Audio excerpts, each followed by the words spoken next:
Hello అండి, welcome to my channel. బాగున్నారా? ఈరోజు వీడియో వచ్చేసి ఓట్స్ పాయసం అండి. ఎప్పుడు ఒకేలా కాకుండా కొంచెం డిఫరెంట్స్గా ఇలా చేస్తే ఓట్స్ పాయసం పిల్లలు ఇంట్లో వాళ్ళందరూ ఇష్టంగా తింటారు. ఒక 10 నిమిషాల్లోనే అయిపోతుందండి. అంత టేస్ట్గా హెల్తీగా బాగుంటుందండి. ముందుగా ఒక గిన్నె తీసుకొని ఒక కప్పు నీళ్ళు పోసుకోవాలి. ఒక కప్పు నీళ్ళు పోసుకున్న తర్వాత 2 స్పూన్లు గోధుమ రవ్వ వేసుకోవాలి. దీంట్లో ఇది వేసుకుంటే చాలా టేస్ట్గా ఉంటుందన్నమాట. 2 స్పూన్లు సేమియా వేసుకోవాలండి. చాలా టేస్ట్గా ఉంటుంది. ఇలా వేసుకొని స్టవ్ వెలిగించి స్టవ్ మీద పెట్టి ఉడకనివ్వాలి. కలిపి ఇలా ఉడకనివ్వాలండి. ఉడికిన తర్వాత ఓట్స్ ఒక కప్పు తీసుకున్నానండి.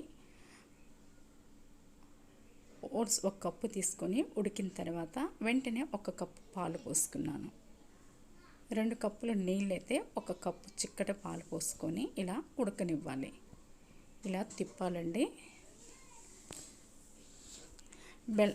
పంచదార బదులు బెల్లం వేసుకోవాలండి. బెల్లం వేసుకుంటే హెల్తీ టేస్టీగా ఉంటుంది. నా దగ్గర బెల్లం లేదని నేను పంచదార వేసానండి.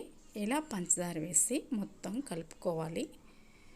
మీడియం ఫ్లేమ్లో పెట్టి కలుపుకోవాలండి. లేకపోతే త్వరగా చిక్కబడుతుంది. ఇది దగ్గరుండి కలుపుకోకపోతే గట్టి పడుతుంది, త్వరగా చిక్కబడుతుంది అనమాట. ఇలా మీడియం ఫ్లేమ్లో కలుపుతూ ఉన్నప్పుడు ఒక పక్కన నేను డ్రై ఫ్రూట్స్ వేయించానండి. 2, 3, 4 స్పూన్లు నెయ్యి వేసి డ్రై ఫ్రూట్స్ అన్నీ వేయించుకున్నాను. కానీ చాలా హెల్దీ అండి. చాలా టేస్టీగా ఉంది ఈ పాయసం. ఒకసారి మీరు ఇలా చేయకపోతే ఇలా చేయండి. ఓట్స్ పాయసం చాలా బాగుంటుంది. ఇలా వేయించుకున్న తర్వాత చూడండి, ఇలా ఉడకనిచ్చాను. ఇలా మీడియం ఫ్లేమ్లో పెట్టి ఇలా కలుపుతూ ఉన్నానండి.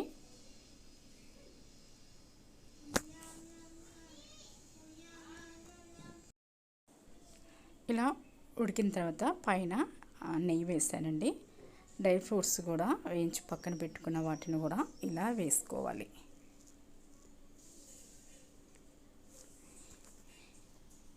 ఇలా వేసుకొని ఇలా కలుపుకోవాలండి.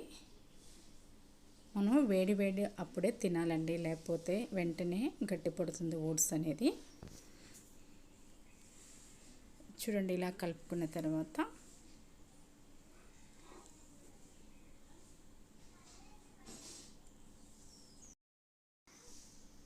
మళ్ళీ ఇలా 2 స్పూన్లు నెయ్యి వేసుకొని మళ్ళీ ఇలా కలుపుకున్నానండి. మొత్తం ఇలా కలుపుకొని స్టవ్ ఆఫ్ చేసి ఒక గిన్నెలోకి టేస్టింగ్ చూద్దామండి. ఇప్పుడు ఎలా ఉందో ఈ టేస్ట్. చాలా బాగుందండి. ఈ టేస్ట్ అయితే అదిరిపోయింది. చూడండి, ఆరిన కొద్దీ కొంచెం గట్టిగా పడుతుంది అనమాట. త్వరగా తింటే చాలా టేస్టీగా ఉంటుంది. నచ్చితే మాత్రం తప్పకుండా లైక్ చేయండి, షేర్ చేయండి.